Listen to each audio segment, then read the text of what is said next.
C'est avec une très grande joie d'entrer en nouveau dans votre foyer. Vous qui nous écoutez, qui nous suivez de temps en temps, cet enseignement qui vous apporte la vie éternelle et le salut, qui vous guide et vous donne de la joie et du bonheur pour tous ceux qui écoutent, car on parle de l'ôtement du péché et que tous ceux qui sont avec Yahushua ne pêchent plus.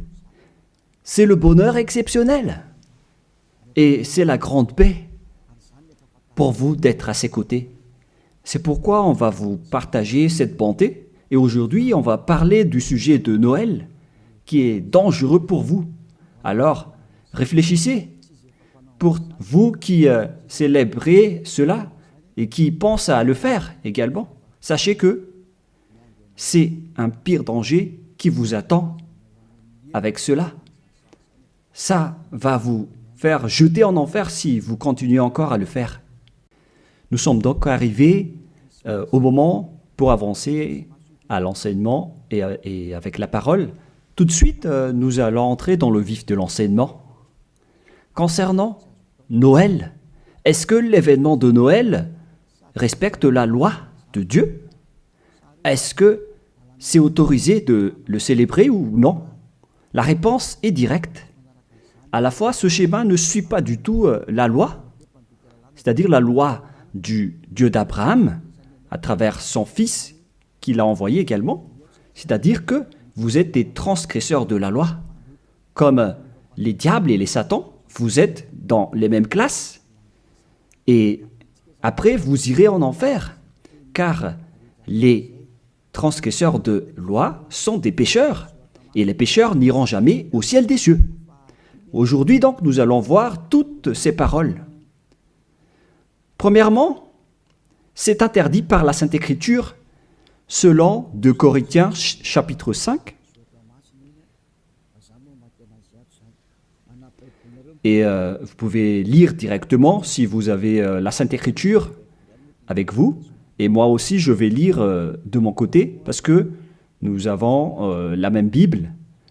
D'ailleurs, moi aussi, j'ai la Bible en application ici, avec le livre 2 Corinthiens, chapitre 5, à partir du verset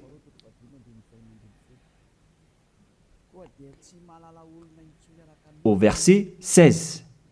2 Corinthiens, chapitre 5, verset 16. Aussi, désormais, nous ne connaissons plus personne selon la chair. Et si nous avons connu Yahushua selon la chair, à présent, nous ne le connaissons plus de cette manière. On ne doit plus alors le connaître ainsi.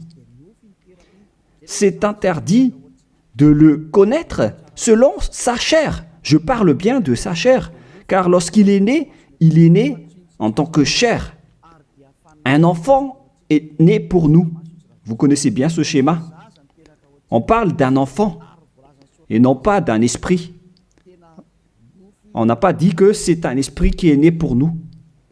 Ce qui était dit, c'est que c'est un enfant qui est né pour nous. Et la Sainte Écriture dit qu'il a vraiment pris la forme de la chair, que nous allons d'ailleurs lire dans le livre de l'Hébreu, et nous allons encore y revenir après.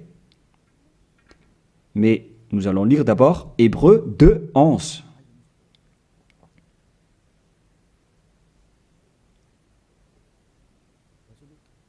Oui, il est passé déjà. Attendez un peu. On dirait que ce n'est pas le bon verset, ce qui est écrit ici. Non, c'est Hébreu 2, 14 et non pas 11. Voilà, verset 14 et non pas 11. Puis, donc, les enfants ont eu un partage le sang et la chair. Lui aussi y a participé également afin de briser par sa mort la puissance de celui qui a l'empire de la mort, c'est-à-dire le diable. Donc, le Fils du Très-Haut a également pris le sang et la chair comme un enfant. Sa naissance est donc une naissance de chair. Il est né dans la chair. Il a pris la forme de la chair. Et cette chair qu'elle a pris à l'époque, c'est de la chair du péché. Car normalement, un être du ciel des cieux ne descend pas tout simplement ici sans raison. Même les anges peuvent être visibles ou invisibles en fonction de leur mission. Mais le Fils du Très-Haut, qui ne devait pas venir ici, il a sa forme spéciale venant du ciel des cieux, mais puisqu'il devait venir ici, donc il a dû prendre la chair humaine qu'il a vêtue en tant que chair de péché. C'est-à-dire que la chair de Yahushua, c'était de la chair de péché, où il y a plein de péchés. Il n'est pas un péché, mais c'est la chair qu'il a vêtue qui est la chair de péché. Donc si on regarde la chair qu'il a vêtue, on voit vraiment que c'est de la chair du péché. Et nous allons d'ailleurs voir la parole de Dieu à ce sujet. Nous allons encore lire ce verset avant de revenir à la première. Donc, Romains, chapitre 8, au verset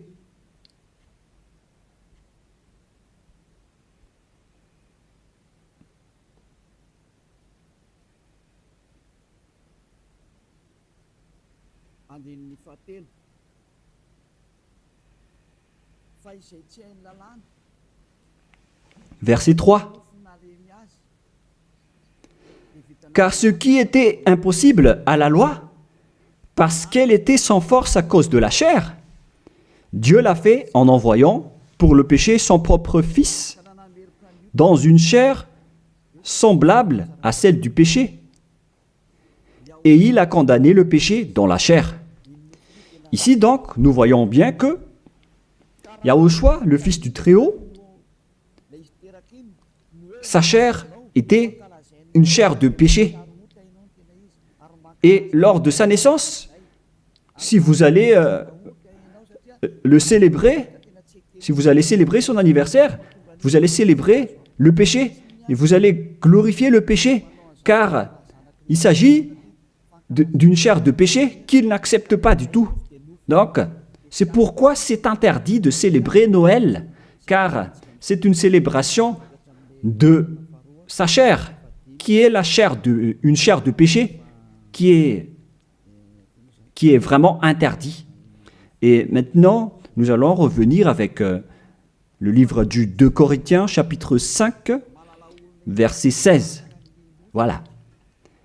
Ainsi, aussi, désormais, nous ne connaissons plus personne selon la chair.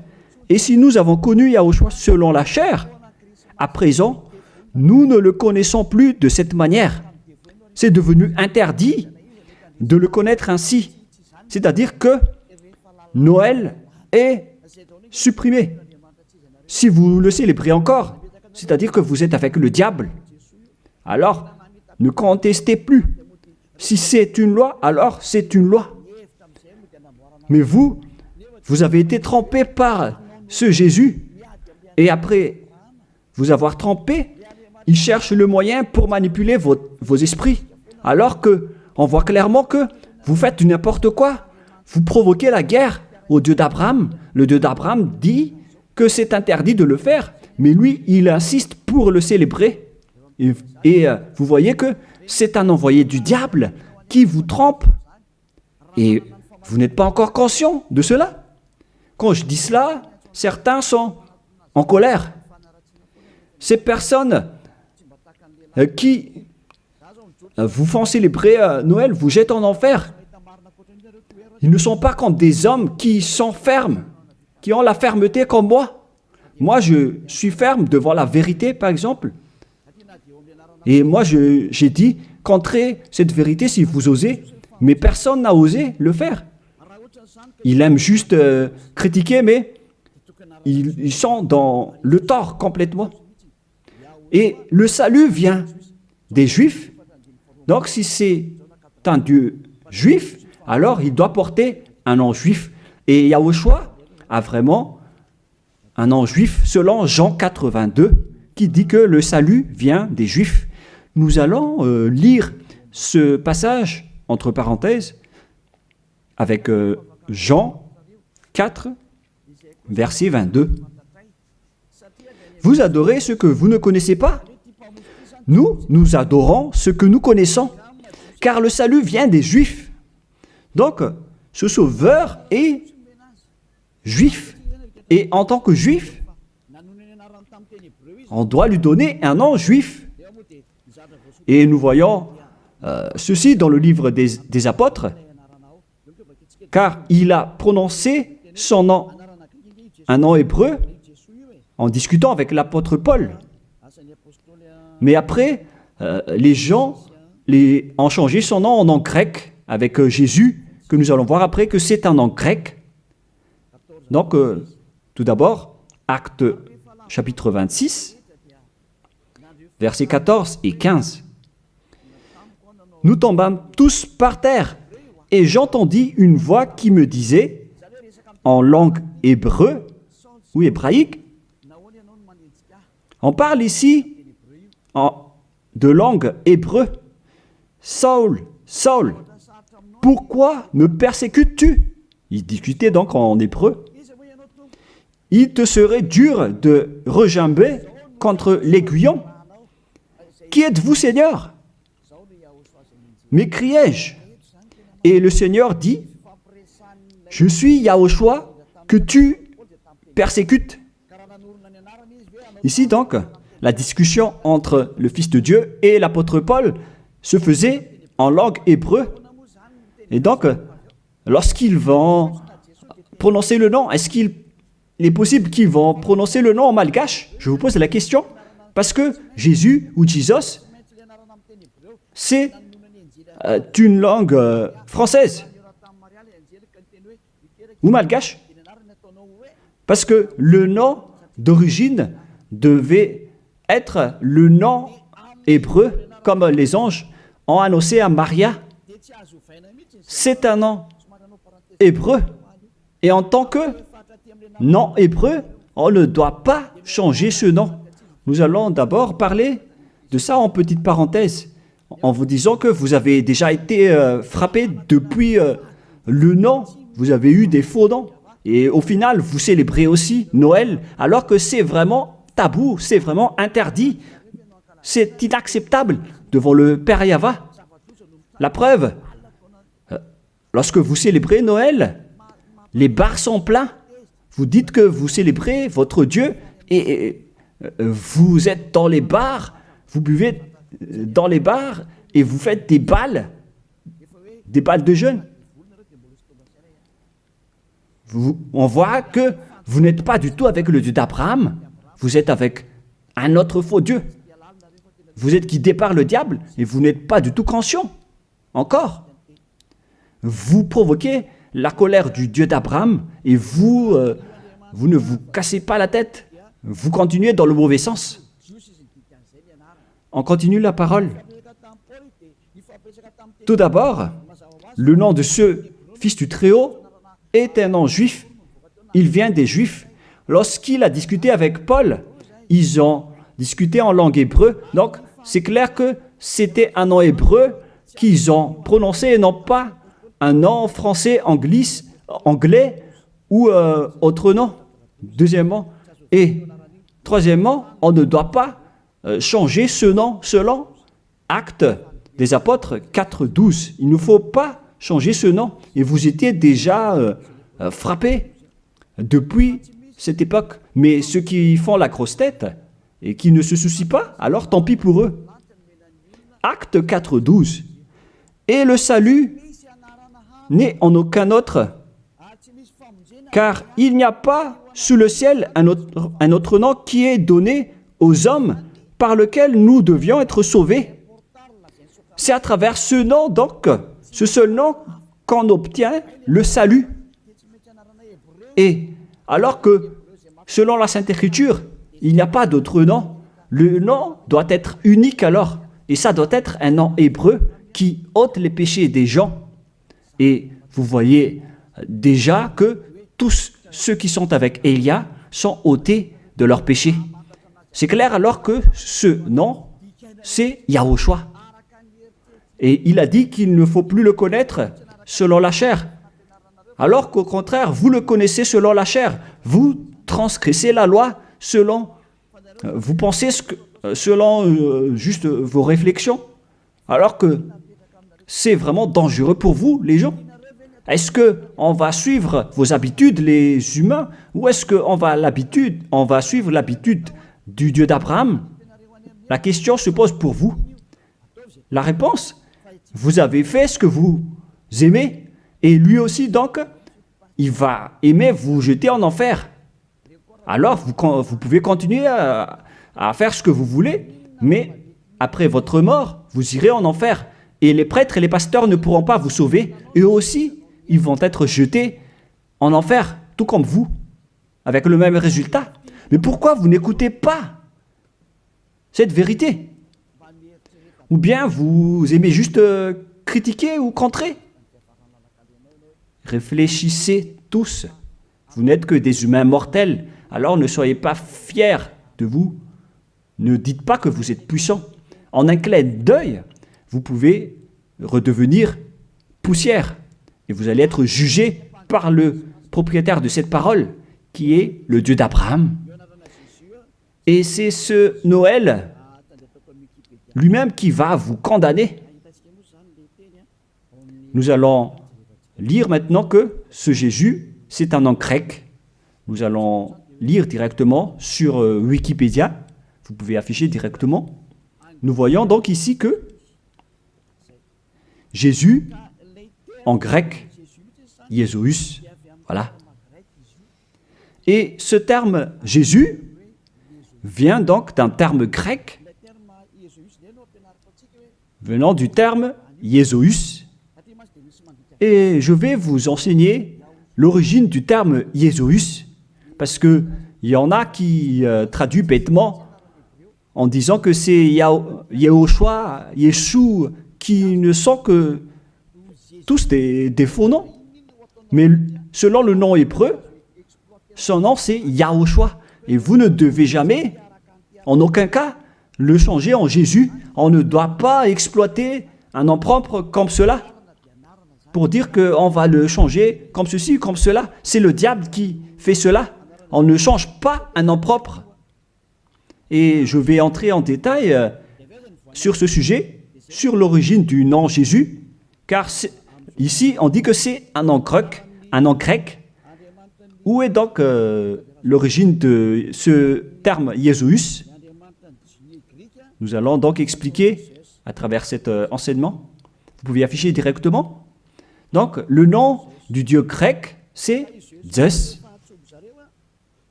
Zeus. Et lorsqu'il invoque le nom de Zeus, il l'appelle Sus. Ce Zeus, donc, se lit Sus, en vérité. Et ce Sus, lorsqu'on lui donne du respect à leur Dieu, il rajoute un Yé devant, comme avec les Allemands qui rajoutent un L, comme L Hitler. Le L, c'est un signe de respect. Et ici, donc, pour les Grecs, pour respecter leur Dieu, ils rajoutent un Yé devant le nom, et après, ils écrivent le Jésus, Jésus, que nous avons vu tout à l'heure. Et c'est ce terme Jésus que les catholiques romains ont traduit en Jésus. Jésus. Jésus. Donc c'est devenu un petit Z par là. Et le Jésus s'est transformé en Yes. Yes. Et le Yes s'est transformé en Jésus, etc. Nous allons aussi suivre ce schéma à partir de Jésus. Et ils ont changé le U en J. Pour certains, ils ont changé en J. Voilà. Et ça donne Jésus. Et du coup, ça donne aussi Jésus ou Jesus, c'est-à-dire Jésus. Voilà donc la structuration de ce terme. Ce Dieu-là, alors, c'est bien un Dieu grec. Ça n'a rien à voir avec l'hébreu. Vous voyez que c'est vraiment une grande tromperie que les gens ont fait jusqu'à maintenant. Vous adorez le Dieu grec. Et surtout, avec le sujet du 25 décembre, je vais entrer tout de suite là-dedans, car je veux dire que c'était depuis ce roi diabolique, à l'époque, qu'on a célébré donc cette date du 25 décembre, en célébrant aussi le dieu Zeus olympien, qui a inventé d'ailleurs les Jeux olympiques. Il a inventé les jeux des personnes nues qui se courent après et qui font des luttes. C'est Zeus qui a enseigné cela avec le roi Antiochus Épiphane également. Et donc Zeus était également avec lui. Nous allons donc lire ce passage dans la Bible, dans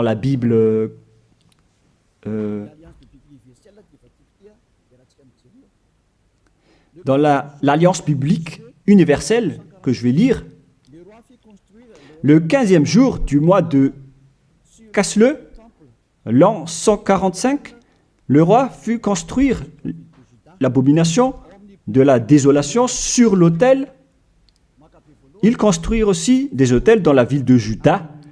On voit aussi donc ce verset dans le livre de 1 Maccabée, chapitre 1, verset 54 pour une autre version, et verset 57 pour une autre version. Donc, si vous avez le livre du Maccabée dans la Bible catholique, je vais relire encore une fois chez moi, et vous voyez sur l'écran en langue malgache, qui est plus convenable, mais le voilà. 1 Maccabée, chapitre 1, verset 57 pour une autre version, et pour une autre version, c'est verset 54. Et donc, on a aussi le verset 57 pour l'autre version. Le voilà. Le 15e jour du mois de Casleu, l'an 145, ils construisirent l'abomination et de la désolation sur l'autel des holocaustes. Ils construisirent aussi des autels dans les villes de Juda, alentour. Quel est alors le rapport de cette histoire avec ce que je dis ici? C'est que il y avait un roi qui a provoqué la guerre au Dieu d'Abraham, qui a profané son temple, qui a fait des abominations dans le temple. Et cet homme, il est entré dans le temple de Jérusalem à la date du 15 du mois de Casleu, et il a construit des autels, des holocaustes dans ce temple. Et avec ces autels, il va pratiquer des sacrifices d'holocauste. Et après, à la date du 25 décembre, il est encore entré là-dedans, dans le temple, en faisant des holocaustes. Ce que je veux dire, c'est que c'est ce Antiochus IV Épiphane qui est le propriétaire de cette fête. La preuve, le dimanche de l'Épiphanie que vous célébrez tous ensemble, que ce soit les protestants ou les catholiques, vous célébrez tous le dimanche de l'Épiphanie. Cet événement vient du nom du roi Antiochus IV Épiphane. Dans le 1 Maccabée, chapitre 1, verset 11, de ces rois sortit une racine d'iniquité. On parle ici d'un roi grec, Antiochus Épiphane, fils du roi Antiochus, qui avait été à Rome comme otage. Donc, selon ce schéma, ce Antiochus IV, Épiphane, c'est un roi grec. Et ce roi est entré dans le temple. Et lors du 14e jour déjà, où on va préciser, pour ne pas faire une erreur, nous allons bien préciser, car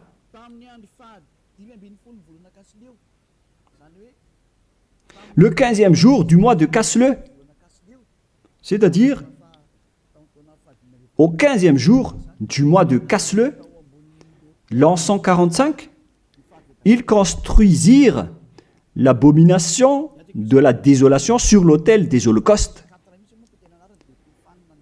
C'est Antiochus IV Épiphane donc, qui a fait cela. Antiochus IV veut dire qu'il est au 4e rang, des rois plutôt. Mais on lui distingue avec le nom d'Épiphane, avec le dimanche de l'Épiphanie que vous célébrez. C'est-à-dire que cette fête appartient à Antiochus IV Épiphane. Voilà ce que ça veut dire. Et nous allons lire un peu après. Et maintenant, le verset d'en bas, verset 62. Le 25 du mois, il offrait un sacrifice sur l'autel qui avait été construit sur l'autel des holocaustes. Donc, le 25 décembre du mois de Casleu, on va préciser ça après, ils sont entrés dans le temple pour faire des abominations, pour faire des holocaustes inappropriés. C'est-à-dire que cet homme, Antiochus IV Épiphane, qui est le diable en personne, il a profané le temple du Père Yahva lors de la date du 25 décembre. C'était une date qui a rendu en colère et énervé le Père Yahva, cette date du 25 décembre que vous célébrez tous. Et cela est prouvé par le dimanche de l'Épiphanie que vous célébrez après le 25 décembre. C'est pour prouver que vous célébrez Épiphane et non pas le Fils du Très-Haut. C'est le diable qui est derrière tout cela. Et vous êtes jugés par ce dimanche de l'Épiphanie qui parle de la fête d'Épiphane. Et vous êtes tous attrapés et piégés par cela. Vous avez rendu en colère le vrai Dieu en rendant gloire au diable d'Antiochus IV Épiphane, car c'est lui qu'on célèbre à ce sujet. Nous allons lire ce passage et merci de bien préciser dans votre livre, car il y a une explication de ceci dans 1 Maccabée, chapitre 1, verset 54 dans une autre version, et 57 ou 59, et verset 62. Le 25e du mois, ils offraient un sacrifice sur l'autel païen qui avait été construit sur l'autel du temple des holocaustes. Et nous allons préciser ici, en décembre 167 avant Yahushua, l'heure abominable, c'était l'autel de Zeus olympien, le dieu grec. Je répète encore une fois, Kislev en l'an 145, c'est la fin décembre 167 avant Yahushua. L'heure abominable, c'est l'autel de Zeus olympien, dieu grec. C'est ce qu'on veut transmettre ici, donc, c'est que on a vraiment fait entrer le dieu grec dans le temple. Et c'est bien Zeus qu'ils ont fait entrer dedans. C'est ce que je vous ai dit tout à l'heure, que c'est lui qui est appelé aussi Sus, ce dieu grec. C'est vraiment Jesus. Et vous aussi, vous l'appelez Zeus ou Jésus. Ça vient du terme Jesus. Et on vous a manipulé aussi avec l'événement du 25 décembre. C'est Antiochus IV que vous vénérez. Donc, votre Dieu, c'est le Dieu d'Antiochus IV Épiphane, et non pas le Dieu, le Fils du Très-Haut. Vous avez été manipulé et trompé par Jésus. On le voit tous ensemble ici. En même temps, vous avez transgressé la Sainte Écriture et la loi. Et vous avez aussi donc adoré le Dieu de Antiochus IV Épiphane. On parle ici de la Bible de l'Alliance universelle qui l'explique bien en détail. Et ce sont les théologiens internationaux qui ont écrit cette Bible. Tous les religieux le connaissent, y compris le pape catholique romain. Tous les chefs religieux connaissent aussi ce livre, car c'est un livre international que personne ne peut contester. Et c'est ça ce qui était écrit là-dedans. Ce n'est pas aujourd'hui qu'on le voit, mais ça, c'était depuis bien longtemps que ça a été écrit là-dedans. Ce qui veut dire, alors qu'ils ont fait de l'abomination, de la profanation dans le temple de Jérusalem lors de la date du 25 décembre. Et maintenant, nous allons voir que cette date du 25 décembre était le jour où Antiochus IV a profané le temple, tout en célébrant également son anniversaire, en profanant le temple de Jérusalem et en provoquant la colère du Père Yahva. Et c'était lors de la date du 25 décembre. Nous allons également lire la parole concernée à ce sujet. Vous pouvez aussi suivre. Le 25e jour du mois, c'était le jour de chaque mois où l'on fêtait la naissance du roi. Je répète encore une fois, le 25e jour du mois, que j'ai déjà dit tout à l'heure, dans le verset 59 ou 62, c'était le jour où chaque mois on fêtait la naissance du roi. Ça veut dire que la date du 25 décembre, c'est la date de célébration de l'anniversaire de naissance de Antiochus IV Épiphane. Et j'ai failli oublier de vous dire que le mois de Casleu veut dire vers la fin de décembre 167.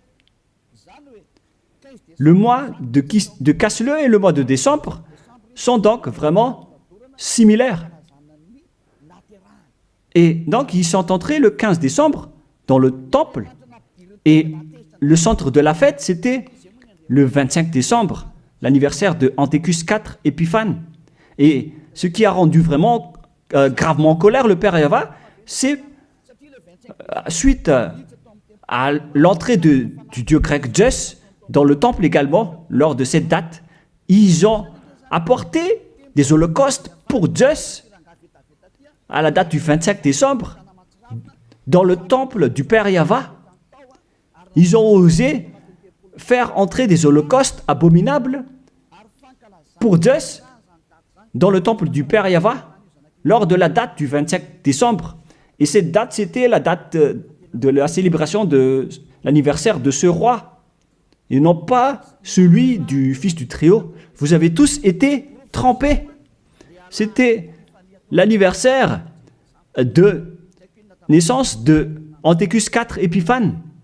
La preuve, vous célébrez le dimanche de l'Épiphanie, 2 semaines à peu près, la date du 25 décembre. Moi, je ne connais pas ça parce que je ne le célèbre pas, mais ça existe vraiment. Expliquez-moi alors, qu'est-ce que ça veut dire le dimanche de l'Épiphanie?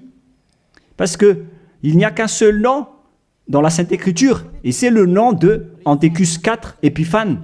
C'est clair alors que si vous célébrez le dimanche de l'Épiphanie, c'est que vous avez célébré l'anniversaire d'Antiochus IV Épiphane, qui a Zeus comme Dieu, que vous avez changé en Jésus après. Donc, vous avez célébré l'anniversaire de Antiochus IV Épiphane, d'abord, et non pas celui du Fils du Très-Haut, et à la fin, vous clôturez la fête avec le dimanche de l'Épiphanie. Vous célébrez tous cette date. Et maintenant, vous n'allez pas être encore conscient, et vous allez encore duper les gens, vous les religieux. Vous avez vu la grosse erreur de ces religieux. Et pourquoi vous n'êtes pas encore conscient? de ce système religieux qui n'est plus correct, c'est carrément déjà détruit. C'est le diable qui vous manipule. Ils ont changé jusqu'au vrai nom de ce Dieu. Tout ça vous dit que vous n'êtes pas du tout avec le Dieu d'Abraham. Ça n'existe pas.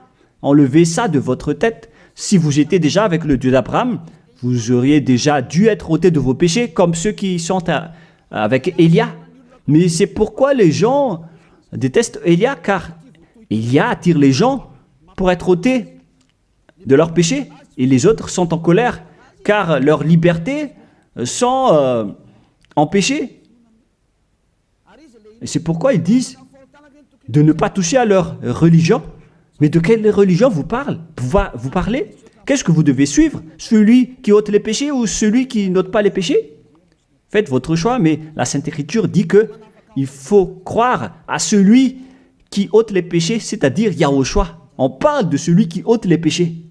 À vous de réfléchir. Mais après, on vous demande de célébrer le dimanche de l'Épiphanie. Mais c'est quel événement? Et je répète encore que c'est la suite de l'événement de l'anniversaire d'Antiochus IV Épiphane.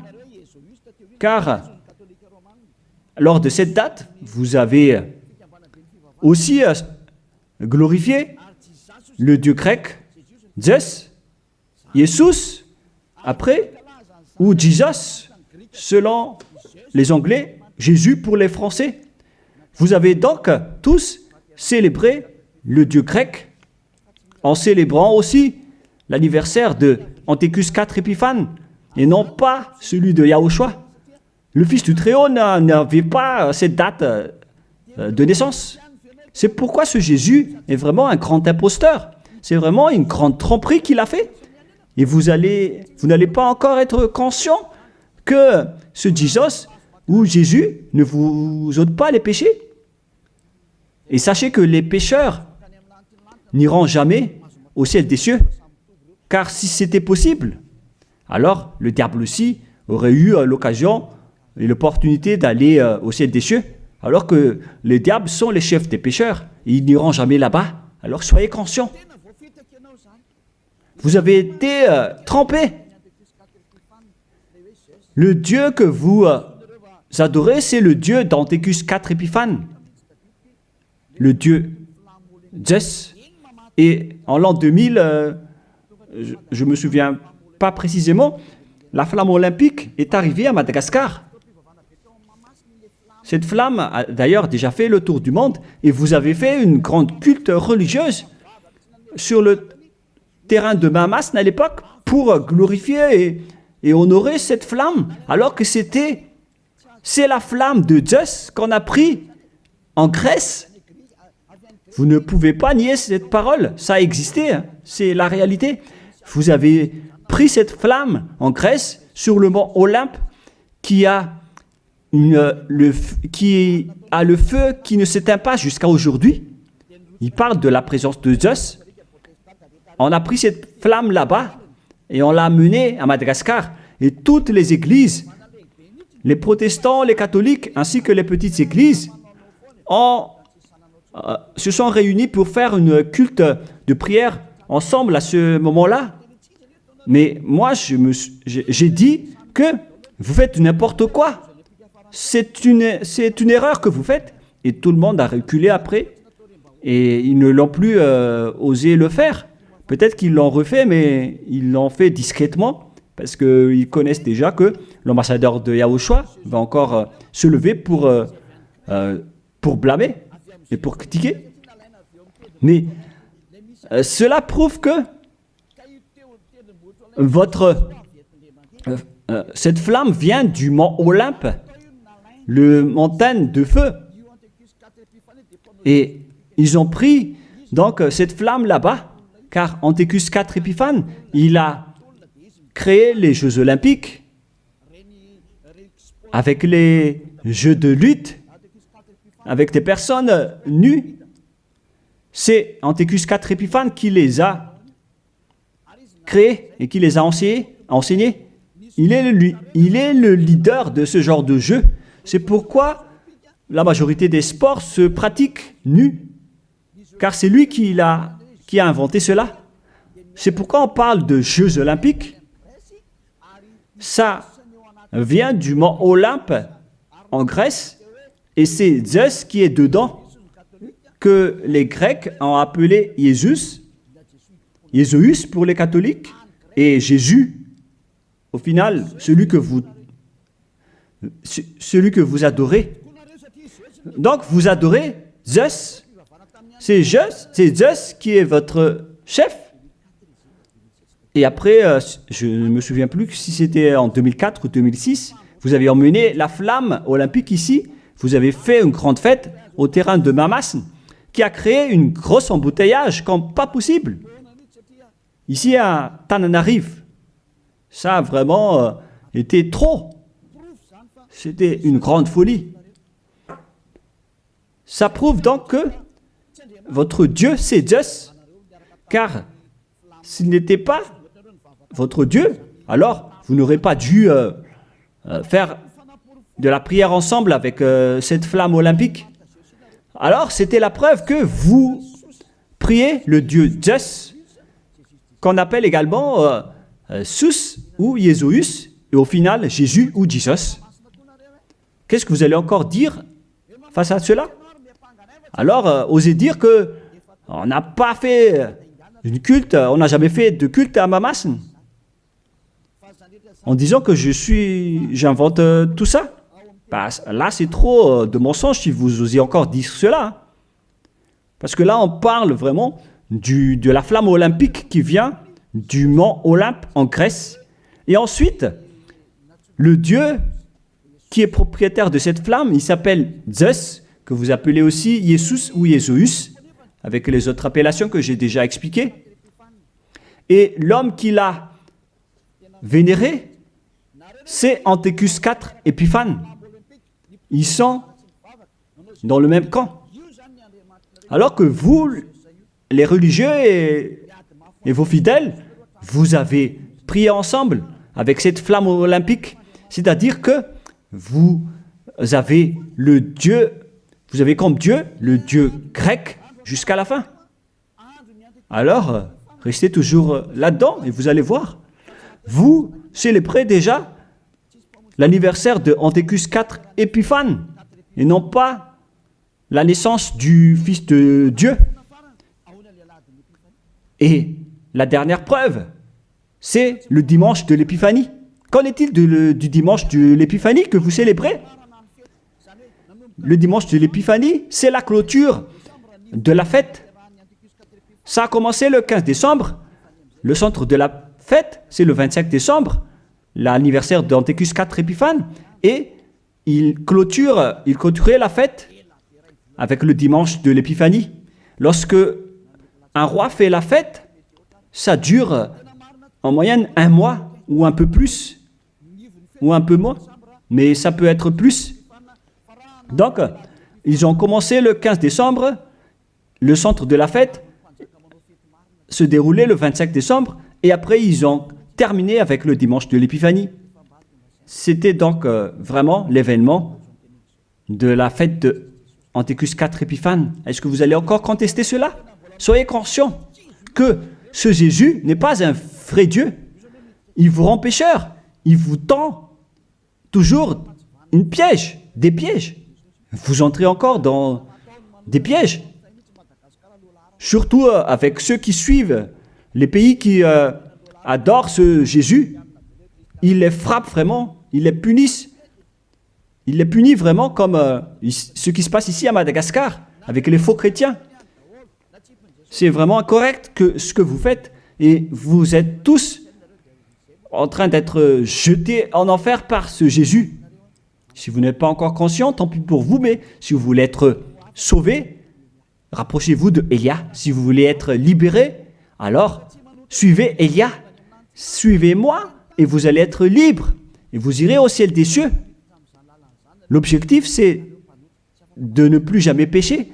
Mais hélas, vous ne pouvez pas entrer dans ce chemin car vous êtes des pécheurs. Selon Apocalypse 21-27, et les impurs et les souillés n'y entreront jamais. dans Apocalypse. Et on regarde tous à travers l'écran. Pour vous qui pleurez à rester pécheurs, voilà la réponse pour vous dans Apocalypse 21-27. Ça ne marche pas? Bon, il faut réparer rapidement alors.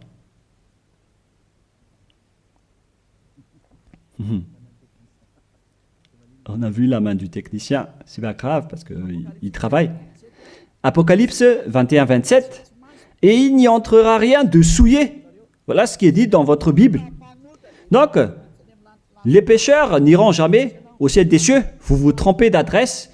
Vous avez un faux espoir. Vous avez vraiment été frappé par ce faux Dieu, par votre faux Dieu qui n'est qu'un imposteur. Si c'était un vrai Dieu, il aurait déjà dû vous ôter de vos péchés. Mais voilà, il vous a trompé. Voilà, vous ne pouvez plus répondre avec le dimanche de l'Épiphanie. Qui vous a fait célébrer cette date? Pourquoi vous l'avez célébrée? Vous l'avez célébrée pour vous enchaîner en ce moment.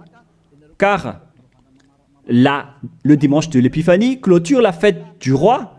Et donc, vous avez célébré la fête du roi. On vous attrape par ceci.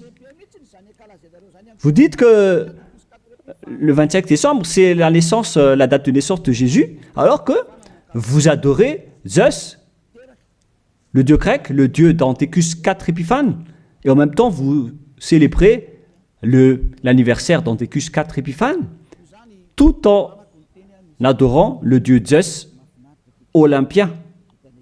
Je vais terminer ma parole, et les techniciens ont fini la réparation. Vous pouvez afficher maintenant. Apocalypse 21-27.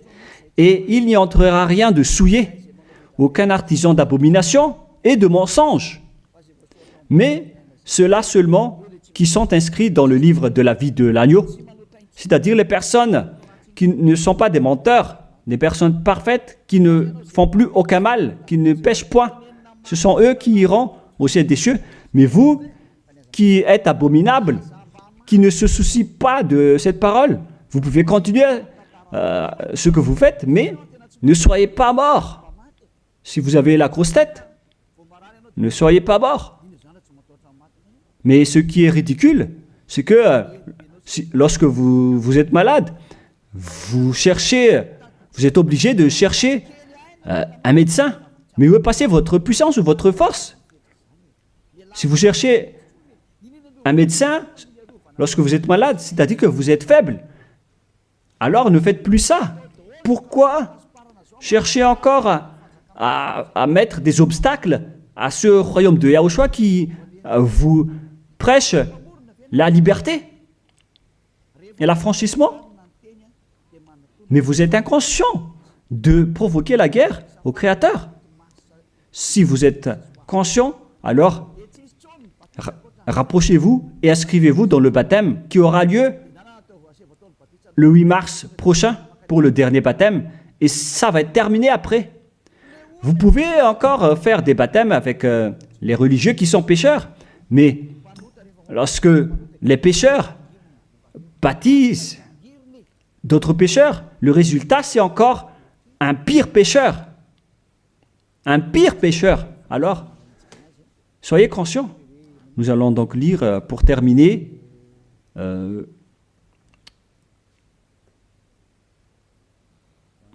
voilà.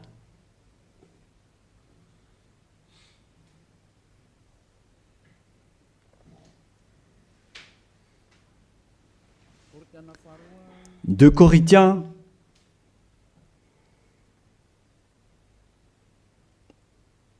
chapitre 5,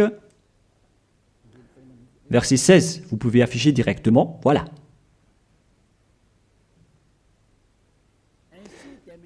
Ainsi, dès maintenant, aussi désormais, ça fait depuis cette époque qu'on a précisé que ce désormais, mais ça continue jusqu'à aujourd'hui, nous ne connaissons plus personne selon la chair. Et si nous avons connu Yahushua selon la chair, Parce qu'il était né en tant que personne charnelle. Maintenant, nous ne le connaissons plus de cette manière à présent. La chair est supprimée car c'était une chair de péché. Selon ce que je vous ai enseigné dans Romains 8.3, on parle de chair de péché. Donc si vous allez célébrer cela avec sa naissance, vous allez donc célébrer du péché. Voilà donc la loi. C'est devenu une interdiction totale pour ceux qui servent le Dieu d'Abraham. Comme moi, Elia, je sers le Dieu d'Abraham. Vous l'appelez Dieu d'Abraham, vous les humains, mais pour nous, c'est le Dieu du ciel des cieux. Il s'appelle Yahweh, notre cher Père. Lorsque vous le servez, vous ne devez plus entrer dans ce schéma. Vous dégagez directement, vous vous rapprochez de Elia et vous inscrivez votre nom dans le baptême rapidement pour éviter la mort, au cas où vous allez mourir après. Mais les gens qui font du cinéma, qui font juste semblant d'être avec le Dieu d'Abraham, si vous n'êtes pas avec le Dieu d'Abraham, vous n'allez pas être avec Elia. Mais ce sont seulement qui veulent être avec le Dieu d'Abraham et qui ne veulent plus jamais pécher, qui vont être avec Elia, et je vais vous ramener au ciel des cieux. Voilà la fin de ma parole. Soyez conscients. Bref, ceux qui célèbrent Noël vont être en guerre avec le Dieu d'Abraham et vont aussi être en guerre avec Yahushua, le fils du Très-Haut, qui a dit « ne péchez plus ». Et ceux qui célèbrent Noël vont être en guerre avec ce Dieu d'Abraham qui a dit « je ne donnerai point ma gloire aux autres et ne souillez pas mon nom ». C'est dans Ésaïe 48:11 que nous allons d'ailleurs lire. Sa gloire ne doit plus être donnée aux autres faux dieux. Si vous utilisez encore cette parole de Dieu, si vous voulez servir le Dieu d'Abraham, alors il ne faut plus faire du n'importe quoi. Il faut suivre ses paroles. Lorsqu'il dit que c'est interdit, alors ne faites plus la grosse tête. Et ceux qui insistent à vous dire le contraire, c'est-à-dire, sachez qu'ils vont vous jeter en enfer. Alors ne soyez plus manipulés comme les enfants. Vous êtes maintenant matures, vous êtes des adultes, vous avez la conscience. Sachez que c'est de l'amour pour vous sauver. On dévoile donc le mal que font ces faux dieux. Alors, face à cet amour, soyez conscients maintenant. Soyez conscients. Dans Ésaïe 48:11, il est dit qu'il ne faut plus prier les faux dieux. C'est interdit par la loi. C'est pour l'amour de moi que je le fais. Car comment mon nom serait-il profané? Je ne donnerai pas ma gloire à un autre. Pourquoi donc le Seigneur Yahushua, le Fils du Très-Haut ici, pourquoi il dit qu'il ne faut pas célébrer la chair du péché? Et la Sainte Écriture dit aussi que le 25 décembre, c'est la date de naissance du roi diabolique et non pas celui du Fils du Très-Haut. Voilà ce que le Fils du Très-Haut a dit. Et pourquoi vous insistez encore à faire le contraire? Mais qu'est-ce que vous cherchez, vous les religieux qui sont des sorciers? Et aussi, vous qui acceptez d'être menés dans le tort. Mais qu'est-ce que vous cherchez? Vous voulez vraiment provoquer la guerre à ce Dieu d'Abraham? Vous l'avez déjà fait, alors vous pouvez continuer. Mais pour ceux qui sont conscients qu'on ne peut pas le combattre, ce Dieu d'Abraham, alors dégagez de là et venez ici. Rapprochez-vous de Elia et suivez Elia. Voilà ce que vous devez faire. Il faut suivre Elia. Il va nous ramener au ciel des cieux, chez le Dieu d'Abraham. Il va nous ramener là-bas. Mais il faut d'abord être ôté des péchés pour y intégrer. Et on a réussi cela. C'est le pouvoir que Yahushua a donné à Elia. Alors suivez-moi. Nous irons chez le vrai Sauveur, Yahushua, celui qui a vraiment été crucifié. Allons-y maintenant. Prenez une décision et ne tuez plus votre esprit, votre esprit est très triste car après votre mort, vous allez redevenir poussière. Mais votre esprit va être en souffrance.